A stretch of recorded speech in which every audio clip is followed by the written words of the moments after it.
Hi friends, welcome to Karthik Telugu news. ఇవాళ APSRTC గురించి మరొక ఇంపార్టెంట్ అప్డేట్ న్యూస్ అయితే రావడం జరిగింది. దీని గురించి మరిన్ని విషయాలు ఈ వీడియోలో తెలుసుకుందాం. దయచేసి ఈ వీడియోని ఎక్కడ స్కిప్ చేయకుండా చివరి వరకు చూడండి ఫ్రెండ్స్. అలాగే మా ఛానల్ సబ్స్క్రైబ్ చేసుకుని మాకైతే ఒక సపోర్ట్ అయితే ఇవ్వండి. వివరాల్లోకి వెళ్ళినట్లయితే ఈసారి సంక్రాంతి పండుగ సమీపిస్తుండటంతో ఏపీఎస్ఆర్టీసీ ప్రత్యేక ఏర్పాట్లు చేస్తుంది. ముఖ్యంగా హైదరాబాద్ నుంచి ఏపీకి రావాలనుకునే వారి రద్దీని తట్టుకునేందుకు వీలుగా ఎప్పటిలాగే స్పెషల్ బస్సులు నడపాలని నిర్ణయించింది. ఈసారి సంక్రాంతి సీజన్ లో ఏకంగా 2400 ప్రత్యేక బస్సుల్ని నడపనున్నట్లు ఏపీఎస్ఆర్టీసీ అధికారులు ప్రకటించారు. అలాగే వీటిలో భాగంగా ప్రత్యేక ఛార్జీల పైన స్పష్టత ఇచ్చారు అధికారులు. హైదరాబాద్ నుంచి ఏపీకి సంక్రాంతి సీజన్ లో ప్రయాణికుల రద్దీని తట్టుకునేందుకు వీలుగా ఈసారి 2400 ప్రత్యేక బస్సులు నడపాలని ఆర్టీసీ నిర్ణయించింది.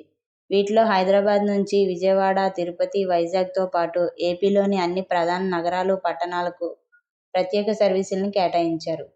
ఇక వీటి లక్ష్యం సంక్రాంతికి హైదరాబాద్ నుంచి స్వస్థలాలకు రావాలనుకునే వారికి వెసులుబాటు ఇవ్వడమే.